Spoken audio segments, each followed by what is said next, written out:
Joining me now, Wyoming Congresswoman Harriet Hageman. Ma'am, appreciate you coming back with us.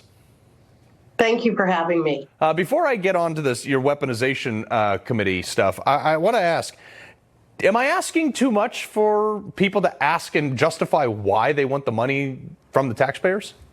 No, you're not asking for too much. Essentially, what you're describing is a form of zero-based budgeting.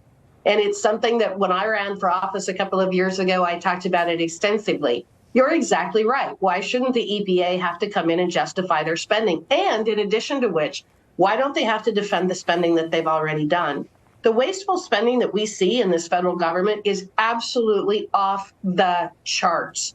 The way that I always describe it is the problem with the way that we do our budget and our appropriations right now is that no agency ever has to make a choice between two really bad decisions. So, an example, the Department of Health could could either spend money to cure cancer or they could spend all their money on buying pink bicycles. They're always going to spend their money on buying the pink bicycles because then they know that the American public will scream and say, you have to give them more money so that they can cure cancer. And so what we've created is an incentive where truly they never have to make a choice between two bad decisions. Maybe we can just even start by saying they have to identify all their bad decisions and then they can only pick half of them. It's almost like the American people are like, you know what? Shut down the government. Leave it shut down. We hear that. Yeah. We hear it. Congresswoman, you are actually calling on Anthony Blinken to testify on your weaponization committee. This is big. Explain to what this is all about.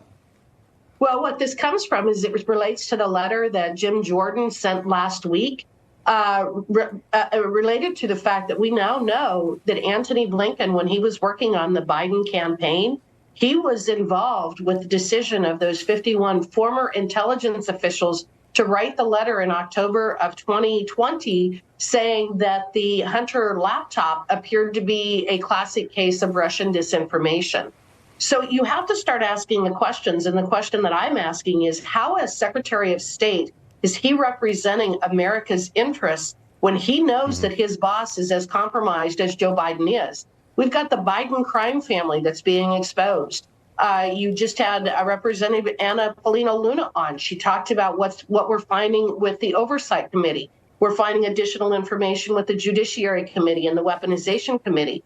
And what we have found is that the Bidens have been involved in some foreign affairs with foreign governments receiving millions of dollars directly to now 12 members of the Biden family, while Joe Biden was the vice president. And then since then, we have to be questioning how compromised is this family with foreign governments, and how is our Secretary of State actually representing us when he knew how compromised Joe Biden was when he was running for election. It's unbelievable. It's almost like of, by, and for the people has fallen into the ashes. But Congresswoman, real quick, you got this whistleblower from the IRS that is saying, like, hey, there are a significant number of people who have lied under oath. We need to get to the bottom of that as well. This is a very brave soul who is willing to come forward and say what is going on with these Hunter Biden investigations is being interfered with directly by the White House. And again, we should not have two different systems of justice depending upon who you're related to or who you're connected to in Washington, D.C. We know that Hunter Biden engaged in all kinds of nefarious and illegal conduct. He documented it and put it on his computer. So we've got the evidence. But we also know that with the money that they were receiving from these foreign governments, including the Chinese Communist Party, there's some serious questions as to what kind of laws they violated related to the IRS, as well as foreign influence peddling. Rules don't apply to them, Congresswoman. You know that. All right. We have to change that. Wyoming Congresswoman Harriet Hageman, always a pleasure, ma'am.